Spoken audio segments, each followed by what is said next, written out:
येणाऱ्या जिल्हा परिषद, पंचायत समिती, नगर परिषदेच्या निवडणुकीमध्ये शिवसेनेचा झेंडा फडकविण्यासाठी शिवसैनिकांनी केंद्र आणि राज्याच्या योजना जनतेपर्यंत पोहोचवा असं आवाहन केंद्रीय मंत्री प्रतापराव जाधव यांनी केलंय। बुलढाणा जिल्ह्यातील मासरूळ येथे शिवसेना पक्षप्रवेश सोहळ्याचं आयोजन करण्यात आलं होतं। यावेळी केंद्रीय मंत्री प्रतापराव जाधव यांनी त्यांच्या गळ्यात शिवसेनेचा भगवा दुपट्टा टाकून त्यांचा अधिकृत शिवसेनेत पक्षामध्ये प्रवेश करून घेतला। यामध्ये काँग्रेस, राष्ट्रवादी काँग्रेसचे पदाधिकारी, माजी सरपंच, माजी पंचायत समिती सदस्य, माजी ग्रामपंचायत सदस्य अशा शेकडो कार्यकर्त्यांनी शिवसेनेत यावेळी पक्षप्रवेश केला। यावेळी बोलताना केंद्रीय मंत्री प्रतापराव जाधव म्हणाले की शिवसेनेनं कार्यकर्त्यांना नेहमीच न्याय देण्याची भूमिका केली आहे। शिवसेनेचा कार्यकर्ता हा आमदार, खासदार, मंत्री बनलाय। अनेक नेते घडविण्याचं काम हे शिवसेना संघटनेनं केलंय। शिवसेना ही हिंदुत्ववादी संघटना होती तेव्हापासून आपणही शिवसेनेमध्ये काम करत आहोत। 20% राजकारण आणि 80% समाजकारण हे सूत्र घेऊन शिवसेना संपूर्ण महाराष्ट्रामध्ये आणि देशामध्ये काम करत आहे।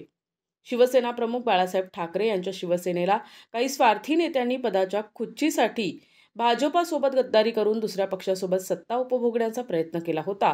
परंतु शिवसेनेचे नेते एकनाथराव शिंदे यांनी उठाव करून मित्रपक्ष असलेल्या भाजपसोबत पुन्हा मैत्रीचे संबंध प्रस्थापित करून शिवसेनेला हिंदुत्ववादी विचारसोबत ठेवण्याचं काम केलंय। गेल्या लोकसभा आणि विधानसभेच्या निवडणुकीत शिवसेनेला जनतेनं भरभरून मतदान केलंय।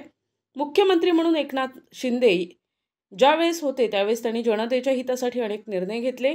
केंद्रानं राज्य सरकारच्या लोकोपयोगी कामांची, योजनांची माहिती जनतेपर्यंत पोहोचवून येणाऱ्या जिल्हा परिषद, पंचायत समिती, नगर परिषदेच्या निवडणुका जिंकण्यासाठी सर्व शिवसैनिकांनी तयार राहावं असं आवाहन केंद्रीय मंत्री प्रतापराव जाधव यांनी केलंय।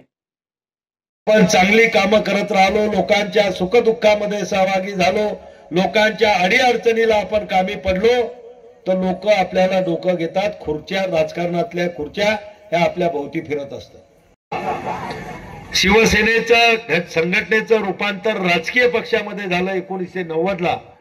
धनुष्यबाण निशाणी त्यावेळेस मिळाली आणि मी माझ्या आयुष्यातली पहिली निवडणूक 1990 ची विधानसभा लढली। प्रतिनिधी अक्षय थिगळे, NTV न्यूज मराठी, बुलढाणा।